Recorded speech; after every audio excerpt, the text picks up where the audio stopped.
If you enjoy hiking in the countryside like me, you'll be all too familiar with the absolute joy of spotting that quaint little cafe at the end of your trek. After all, can there be anything nicer than the prospect of a restorative coffee or slice of homemade cake after a long and bracing walk? Yet frequently this idyllic scenario is ruined by 5 little words: "Sorry, we don't take cash." If you've left the house with a handful of change or a couple of notes stuffed in your back pocket because you don't want to lug your wallet, purse or handbag around fields or parkland, can be a bit of a disappointment, to say the least. Not that cash-free zones are in any way limited to rural coffee stops. Today, countless businesses such as Pizza Hut and even public-funded services will only let you cross their palms with plastic. The reason they can do it is that the law allows a get-out clause. As a lawyer known as Mr. Loophole for winning cases based on legal lacunas, it's a technicality the government must surely clothe. And soon. Appalling that shops can refuse cash, readers react to UK going cashless. Such a loophole currently exists because it isn't illegal for businesses to refuse cash. Instead, the law allows the trader to choose the form of payment they wish to accept, so long as it is not discriminatory, say, because of age or sex.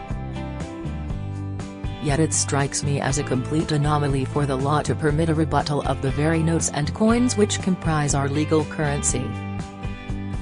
Not least because inching towards a cashless society will cast vulnerable people into the financial wilderness, including the elderly or disabled who might rely on cash to, say, pay back a friend who does their shopping, or find using an app or smartphone difficult. Indeed, the Financial Lives 2020 survey found that around 2.4 million people aged 65 and over in the UK relied on cash to a great extent in their day-to-day lives, representing around 21% of all older people. A cash-free society also presents huge issues for those on a low income. According to recent figures from the Royal Society for the Encouragement of Arts, Manufactures, and Commerce, 15 million people rely on cash for budgeting. And what of those 1.3 million UK adults who are unbanked, meaning they don't have a bank account? Don't miss. Ghastly legacy of wrong meter reading finally set right. The Crusader, latest, refund averts chilling Greek villa tragedy. The Crusader, discover, couple fight for replacement not repair in faulty dishwasher saga. The Crusader, insight, already marginalized and isolated because of, say, a low credit rating, a cash-free culture will complete their exclusion from mainstream society. And just consider how charity collection boxes, a deserving repository for loose change, will suffer if people get used to not having any money in their pockets. But there's a broader issue too. And that's the erosion of our freedom to choose the method with which we spend our hard-earned cash. Exacerbating the bleak issue of the cashless society is the disappearance of the so-called local bank, or even branches in larger towns and city centers, their absence leaving, quite literally, a hole in the wall. A severe blow to the 4 in 10 older people with a bank account in Britain, equivalent to 4.09 million people, who, according to Age UK, are not managing their money online. Not that this is simply an issue for older people. Research by accountancy firm KPMG has suggested that the cost of living crisis means more customers want to discuss money worries face-to-face.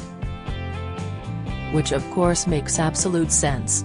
Not having a real person to talk to about even basic banking services can leave customers adrift, deprived not only of advice but the immediacy of human reassurance at a time of profound uncertainty.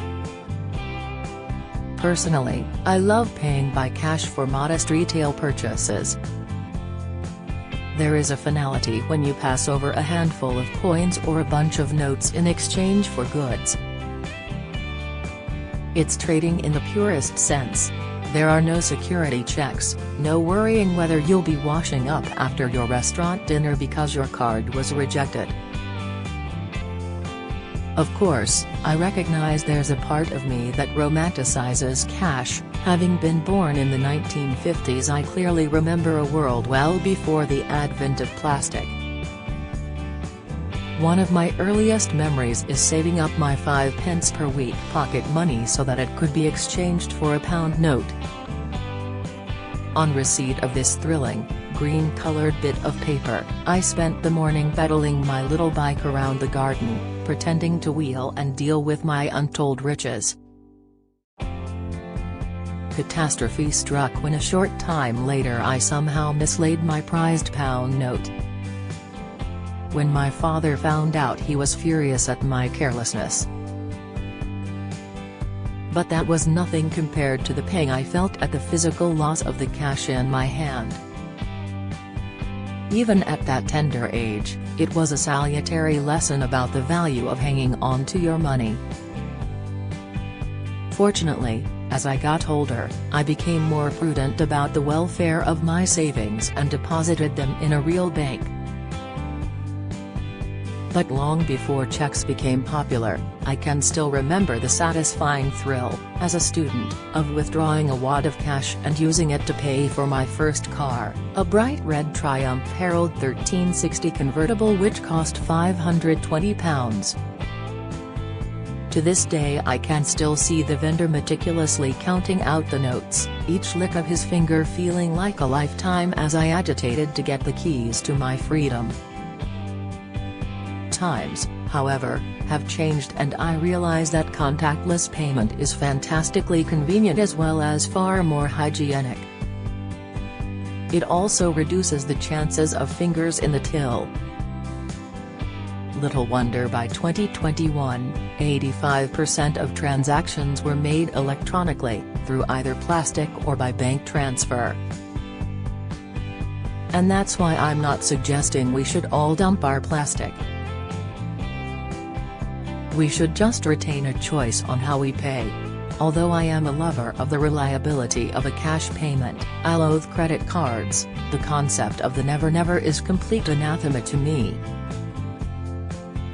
I don't want nasty shocks or a delay in transactions.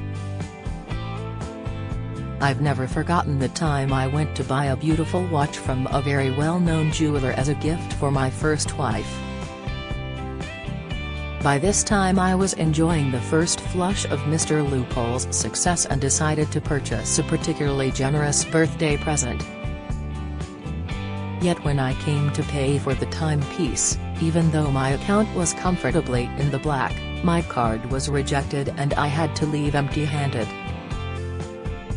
Even worse, given I had become a little well-known by then, I soon heard stories about that TV lawyer guy who couldn't pay his bills. Mortified and incandescent in equal measure, I contacted my bank manager, whose branch had also been enjoying the fruits of my success, and told him what had happened. Immediately recognizing the technical error was theirs and that my account was perfectly solvent, my wife was sent flowers and chocolates while the embarrassed manager asked if there was anything else he could do. I told him to pay for the watch, all 4 figures of it. And he did. On another occasion, when buying a new car, I was horrified to discover that although the money had left my account, it hadn't landed in the coffers of the smart dealership where I had made my purchase. Again, a technical error by the bank was to blame.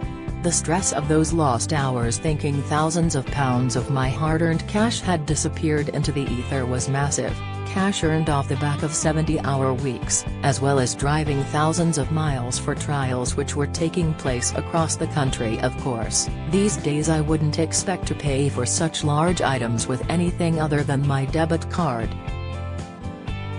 But, ironically, it's when we make those small, swift, blink and you miss them card purchases that I worry something has gone awry.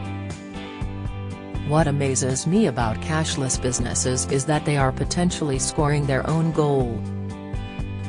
I recently went to a coffee shop which would only take plastic, yet still had a traditional jar for gratuities next to the card terminal. "Can I pay the tip by plastic?" I wondered jovially. "We only take cash," the young waitress replied glumly, without a shred of irony. In fairness, it wasn't her business or her fault, and, being a softie, I dug deep and deposited some coins in the jar. But what if we all get used to ditching cash? Will we be storing up greater expenses for ourselves? Not least at places which insist on a minimum spend if you pay by card. Stopping off at a kiosk recently for a bottle of water, I realized that, rather unusually, I didn't have any cash in my wallet. Could I pay by card? Only with a minimum spend of £5. I wasn't that thirsty. Our world is evolving at a rapid pace, and the quest for streamlined convenience prevails over so many aspects of our lives. But until, heaven forbid, cash itself is no longer legal currency, then we should be able to use it how and where we want. That's why the government should act quickly to change the law and so redress this current inequity. That way it will be down to us as individuals whether a crumpled fiver or piece of plastic will do nicely. And some of us will never be deprived of coffee and cake again. Nick Freeman was talking to Angela Epstein.